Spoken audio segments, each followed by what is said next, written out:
in that time. I'm just sad that it was shortened. For some of the players, I'm missing. I know they're missing the fact that some of them were chasing certain records that were really close. But because of time short, they won't be able to hit that mark. But I know, and they know, that they probably would have hit those marks. But it's one of those where got to work a little faster, maybe. So, but it's an experience that the rest of them have to feel. Hey, if they are playing, they break an ankle, there goes part of the season. So they gotta come back from that. And one of those students, not to interrupt you, but one of those students / players is currently a student right now somewhere in your house. Yes, as a matter of fact, interesting you say that. My wife's a teacher, so she's up teaching 3-4 classes today in her classroom upstairs. I'm online with Ed with this program. I also have another couple daughters upstairs in their college courses, so it's kind of interesting how it's like spread out throughout the house, but we're making through. It's all good. We're all learning something new every day. That's true. So even in a disappointment of not being able to complete a season, I think this is going to make the class of 2020 stronger as individuals, because they'll never forget this. No, I think they'll value their friendships a lot more, and just being able to stay connected. They understand now. It's interesting. Like everybody looks forward to time of Zoom, our time to FaceTime, our time to group chatting with each other. I mean, I'm even learning a lot of things that I've never had to do, but it's fun. It's actually fun trying to learn it and stay up with the times. Because if not, we're going to be rolled over anyway. So you got to stay up with the times. But it's fun when you're waiting for that time to click, and then you have to hit the meeting on button so that you can see everybody start popping up on the computer. I think that's kind of fun to watch myself. And the girls are all, that's really the time that they enjoy. Not too much of, hey, we're going to go back and, we're missing all these other things. It's just being able to see each other, staying up on what they're doing. So it's fun. It's fun. Well, I appreciate your time on our very first episode. Jody will precede you each Monday. Eric Cirella will follow you. So you set the table nice as a number 2 batter, laying down the sacrifice. That's right. Really appreciate it. I'll throw in some lacrosse puns there at some time too. Oh, I'm sure you will. Hey, and I just want to say thank you for putting it all together, Ed. I know we have a long couple of weeks to go, but thanks for all the hard work and getting it all squared away. Thank you, Bill. Love you, and we'll talk to you soon. All right, sounds good. Stay healthy. Take care. You too. All right, bye.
Welcome back, everybody. This is Ed Habishore for SeahawkTalk. I apologize for the glitches that we've been experiencing on our first venture into live talk. Settings in YouTube, thought I had everything done. All I had to do was click the word DONE, and then I was done. And then everything would have been live streaming. So I think I've got a recording on my local computer that'll protect us, and I'll be able to push that back. So I had an interview with Jody Mooradian, conducted an interview with Villareal. During that interview, we were finally live for the first time. And now I'm moving on to my next guest. He is typically 6 feet away from me in an office setting, so we've always practiced social distancing. And then he's often 60 feet 6 inches away when he's pitching ideas to me.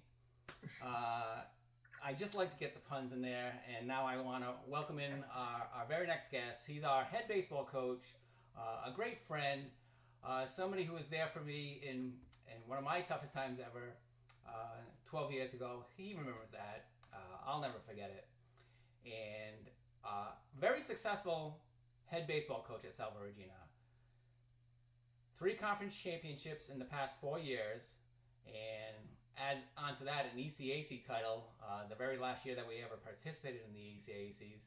And before that, he was a playing member of the Seahawks, where he not only won a conference championship playing for his dad, but he won the most significant awards ever in the history of SalveAthletics. And it's an academic award. Eric Cirella was a 3-time academic All-America, and his senior year, when he led the Seahawks to a conference championship, he was the academic All-America of the year. So at this point, let us welcome in our head baseball coach, Eric Cirella. Eric, welcome. Thanks for having me, and feel free if you just want to talk about me for 15 minutes. It takes the pressure off. Especially being one of the guinea pigs day one. But if I'm not coaching and we're not actively in a season, there are few people in the world I'd rather be FaceTiming with. Yeah, I mean, we'd love to have you on the screen in a different setting, most notably Reynolds Field. In your last game there was a nice solid win over New England College, and then everything ended. Not just for you, but for your senior class. Talk about the guys that aren't coming back, or maybe some of them are. We're very fortunate that the NCAA has issued its ruling that's saying, hey, eligibility can continue for seniors that lost their final year. Sure. So there's 7 players and a student manager who I would be, I'm grateful to have coached and worked with. Tristan Dacey, who obviously got injured this year, and he was off the roster. He's finishing his last year of his master's program. So, Tristan is done. And definitely Tom Beliveau, who starts with the Air Force Academy. He's going to be doing his training. I think it's down in Georgia. Zach Dion is a question mark because he's also in his master's program. Kyle Brown, we're talking about some different options for him because he's supposed to graduate on time this spring. And then guys who have told me that they are definitely returning: Dylan Ketch, Zach Barlock, and Pat Maybach. So 3 captains right there. And unfortunately, Natalie Reed is graduating, and she's been, as big a part as anybody could be behind the scenes with her social media help.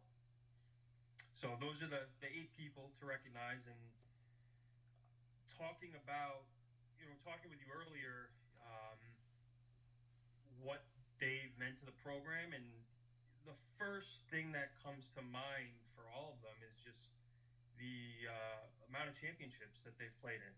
That's one of the major goals. I mean, that's why we keep score, is so that there's a winner and a loser. And all these guys played in conference championship games every single year they were here, including Tristan Dacey, who,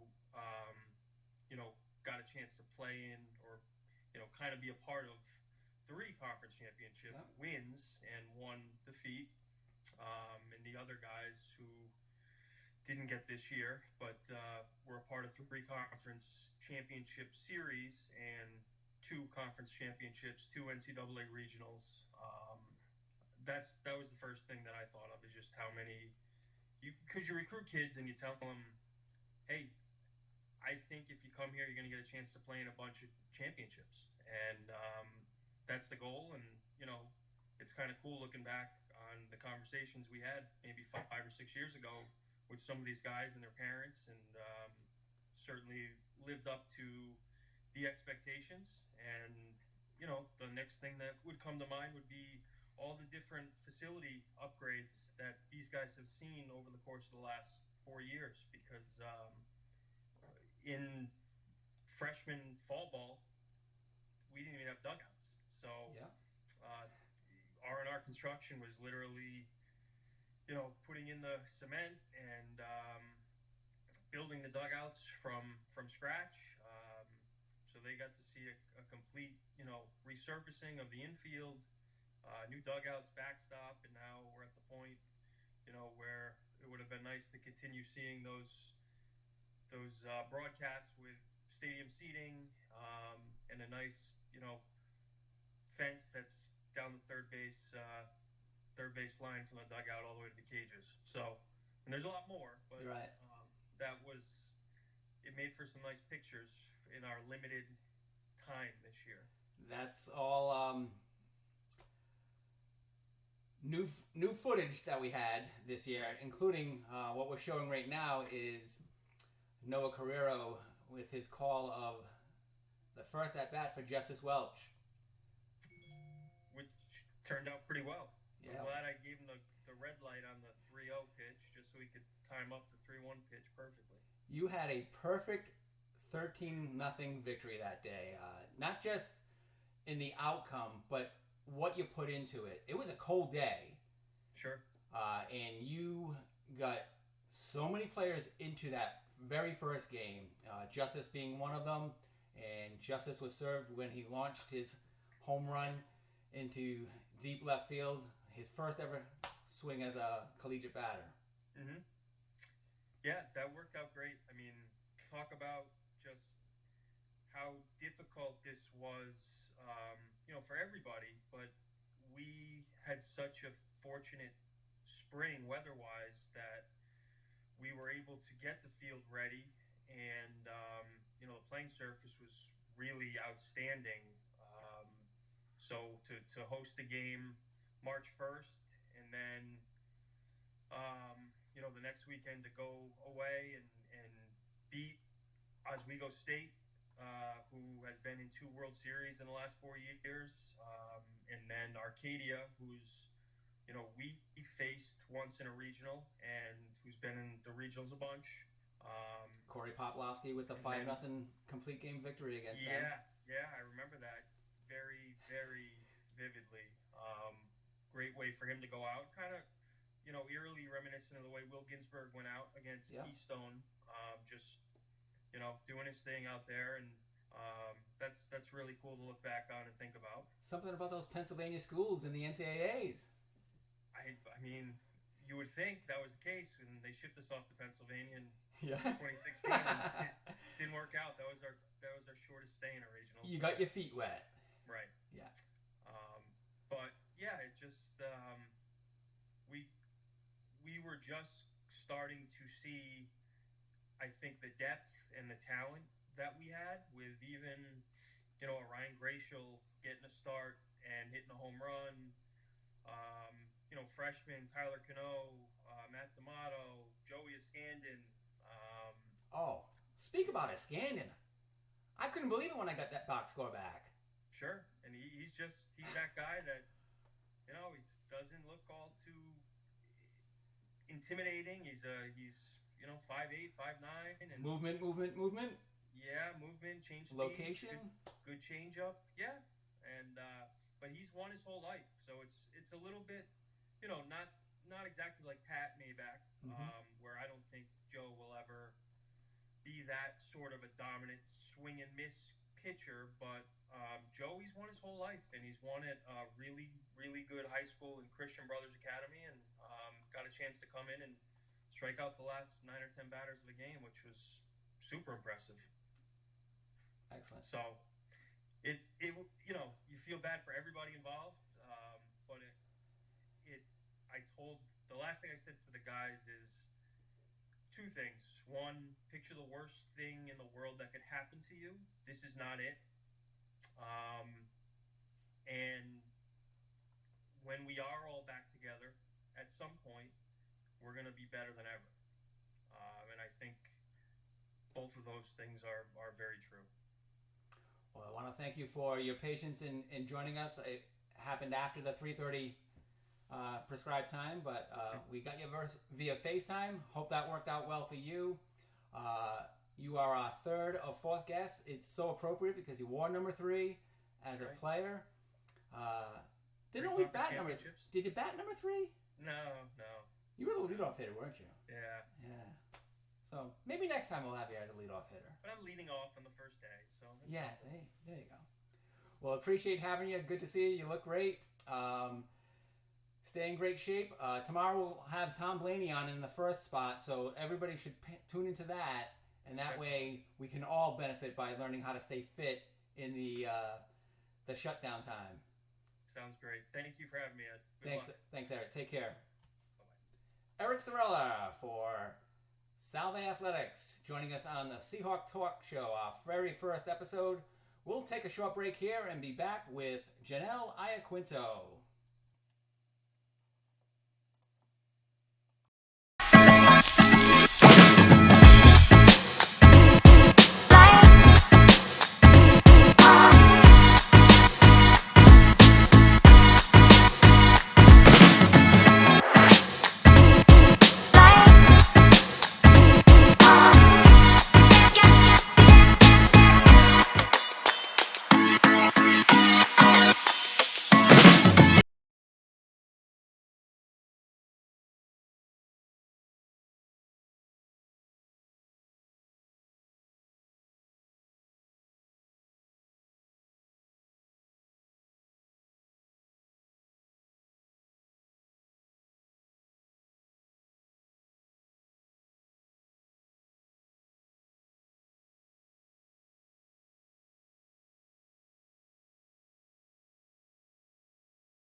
interview, but I've learned my lesson. So for our fourth interview, we're going to bring in none other than our head softball coach. She's in her fourth season, which ended abruptly, but she's one of several Seahawk head coaches that's going to carry a win streak into the following year, 2021. Please welcome everybody, Jannelle Iaquinto. Hi, Jannelle. How are you? Hey. Hi, Ed. How are you? Very good, thanks.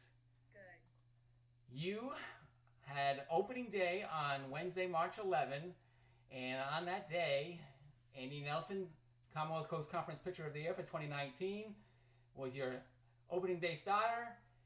Game 2, you had J.C. Garrigan go out there. So 2 of your 3 captains are in pitching situations. Ali Guzmano, your other third captain, had a start on the day. Talk about what that day was like for you and how it all wrapped up. Yeah, I mean, that day was exciting for sure. For us to be able to not only be playing before spring break, but to have an opportunity to host at TOPA and get the kids out there and get us excited for, at the time what we thought was going to be spring break when we were leaving 2 days later. But really it was an awesome day. The weather was great. The kids were in great spirits. We ended up splitting that day with Jay Wu, but it was just a wonderful way for us to start and end the season. I think if you can think of it in that context. But we got everybody in that day. Our seniors were able to play with the exception of Karina, who is still recovering, from ACL surgery. But it was fun. It was really fun, and I'm thankful that we had that opportunity with our team to at least have that experience together before we got the news of COVID and not being able to go down to Florida, and then ultimately, the season being suspended. Yeah, everybody had their bags packed, including my wife Lynn, who is back here at home waiting for me to come back home after calling the 2 games at TOPA. Ended on a nice win streak for the Seahawks, and I got back to the office and gave her a call roughly about 8 o'clock and let her know we're not going. So obviously you had a lot of reservations to cancel. Talk about that experience and how you managed it. I thought you were wonderful in addressing not only your players, but their families afterwards. Ali Guzmano and Karina Bushy were both celebrating birthdays, one that day and one the day before. You handled that so well, Jannelle. Thank you. I appreciate that. It means a lot. I mean, it was certainly a shock to me.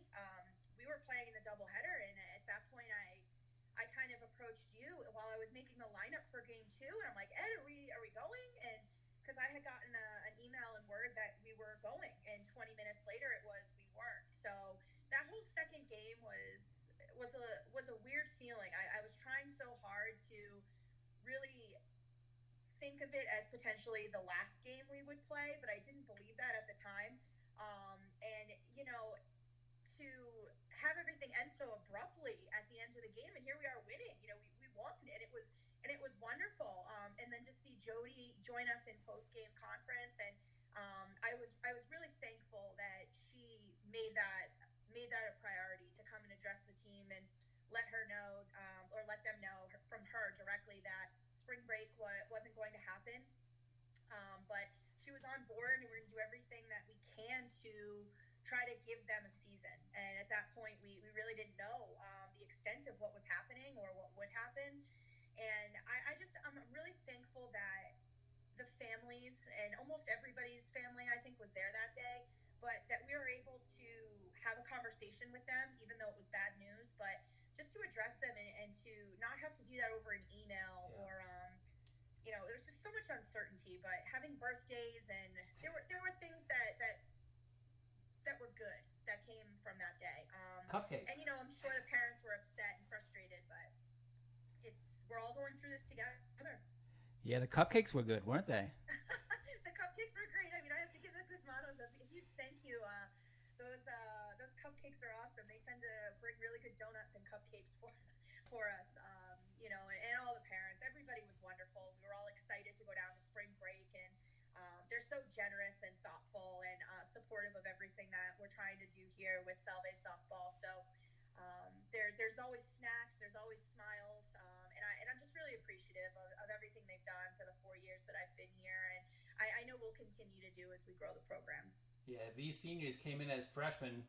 Maddie Machado joined you the very next year as a transfer. But I do want to give out a shout out to Paul and Michelle Guzmano as well, because not only snack wise for you, but oftentimes photography for me and the players as well. We enjoy showing their photography. I'm going to show right now photography from game 1 and 2 on March 11, which comes courtesy of George Corrigan, who is a sophomore at Salve, Virginia. Thank you, George, for your wonderful photography throughout the year for Seahawk Athletics, not just softball here, but baseball. Justice Welch's first career swing, he caught some great footage of that. And then your players on that Wednesday, March 11, very first game. Yes. Jannelle, I grabbed our camera as well from Sports Information and said, you know what? Let me start shooting pictures. I was so thrilled that I had the camera in my hands when I saw Bill Villareal there at the game. Yes. I just thought he was there as a supporter, but knowing you always have something planned. He said you want him to throw out the first pitch, and not only do I have nice pictures of it, but I also have video of it as well. So great job planning that. Yeah, we love Coach Bill, and he's been so great to our program and to all the student athletes, and his new position within the administration, but also just as a coach. So to be able to have him come out there with us that day was so special, and the kids loved it. I think Bill loved it as well, and it's just a way for us to give thanks to the Seahawk community, and a way to bring people in. So having him in the dugout for the first game was awesome. Yeah. He was giving pep talks on the side, and that's something that we really like to do here at Salve is bring folks into our family and really just have a fun experience while we're competing and playing. And no one else other than Bill. It was kind of first day, and I remember going into his office and saying, hey, what are you doing tomorrow? And he's just like, what? Kind of hoping that it wasn't another request to add to his plate, but more of the girls and I would really love for you to throw out the pitch on opening day. And he just had a big smile on his face, and we're very grateful for everything that he does for our program and all the student athletes. And he's been a wonderful mentor and friend of mine in the department. So we'll have to get him that 2021 first pitch too. Absolutely. I feel like it didn't count. So Bill, you're coming back in 2021. He'll bring you good luck then. And your game management staff includes Jen Foster, our head field hockey head coach. She'll be on later this week with SeahawkTalk.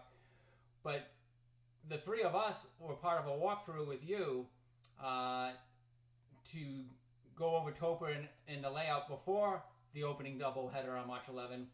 And you had mentioned that one of your players would like to join us during game broadcasts. Yes. And she's a senior, and since that won't happen this year for a game, maybe she wants to join us for Seahawk Talk. Oh, I think so, Karina. We're talking about you. I know you're listening to this right now. She would love that, and I think it's a great way for us to be connected. So I thank you for starting this and giving us a platform and an opportunity to just talk about the season, talk about Salve, connect with recruits and students that are interested in Salve and want to get to know us a little bit better as coaches. So this is really wonderful, and I know Karina and others. You will have others from Salve. Oh yeah. You just opened up the floodgates there. Current players, alumni, bring them all. Yeah, we've got a Zoom call with one of our alumni tomorrow, actually. So, and I just wanted to kind of jump on one thing. I know we're wrapping up and getting to the end here, but you brought up something that I think is really important and valuable now that we're talking about our senior class, and Allie, Karina, and then Madison joining my second year there, but they were here from the beginning. When I got hired in November, there was no plan. I remember there were kids I didn't know who was staying, who was not going to be involved, who wanted to be involved, and we didn't have anybody quit that year. We pushed through, and we achieved a lot in a short amount of time, including championship, and those kids were part of everything from the beginning. They helped me build something that I'm very proud of, and I know will continue on for a long time to come at Salve. And they bought in, and they've become wonderful teammates. I am gonna miss them, and the three of them have a very special place, in my heart, because they were here. They welcomed me, and we got through this together. And it makes it a little extra sad that this is how it has to end for them. But they've given so much to this program, and they will never be forgotten. And I'm really proud. I think Ali Guzmano actually already has a job offer for a hospital in Connecticut. Wow. And In demand.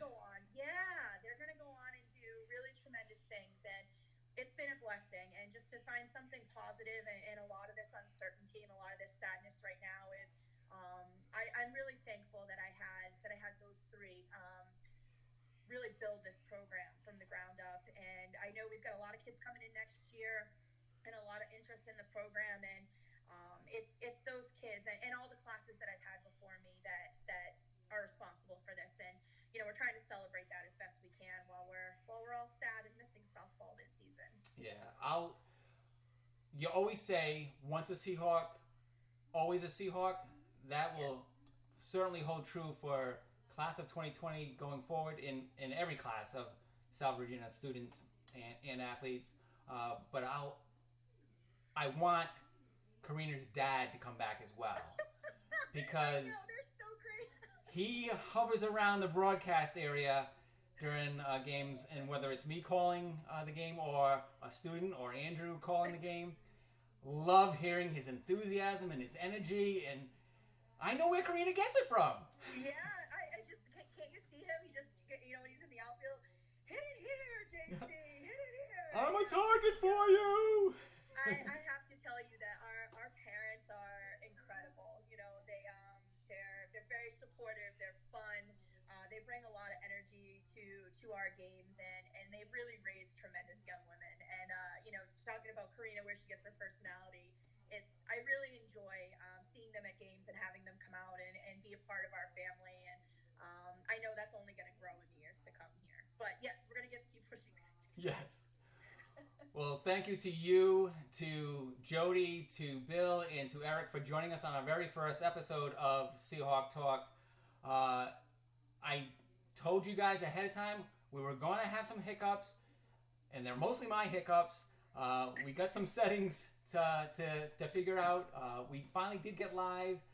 Thankfully, I didn't, or maybe I should have seen us live earlier with Jody, because I had the music blasting the entire time during the interview, and I didn't realize it. But I'll look back on the recording of that and figure it out. But this is wonderful. Yeah. I'm glad we're able to connect. I want a walk-up song. All right, you'll have to text me what you want, or send me the MP3. What is the name of the song? No, I just want it to be a surprise. Only surprises. Oh, okay. Your choice. We will do that. It'll mostly be instrumental, because I can't violate the copyright policies of YouTube. That's fine. I could, but I'd have to sing, and I don't think you want that. You know what? I'm gonna throw this one to you right now. So we're doing our Seahawk Talk. I want you to join us for our Seahawk Talk within our team and everything. So you're gonna be on a Zoom call soon. And, absolutely. That you can share that, because I know our kids miss you and they miss Salve. So looking forward to just staying connected and seeing some happy faces. And any of the girls that are coming in next year who might be watching in my team, we miss you guys. We love you guys. We'll see you soon, and I just want everybody to stay safe, stay healthy, and be well. And we're here, so we're gonna get through this. Thanks, Jannelle. Send me the email. I'll put it in my schedule, as long as it doesn't conflict between 3 and 4 p.m. Monday through Friday. Oh no, you got it. All right, take care. Thank you, Ed, very much. That's Jannelle Iaquinto. We were joined earlier by Jody Mooradian, Bill Villareal, and Eric Cirella. Our very first full-hour episode of Flying with the Seahawks with Seahawk Talk. Thank you for joining us, and have a great day. Be back tomorrow for Tom Blaney, Patrick Cooney, Adam Zakara, and Matt Hurd. Have a good day, everybody.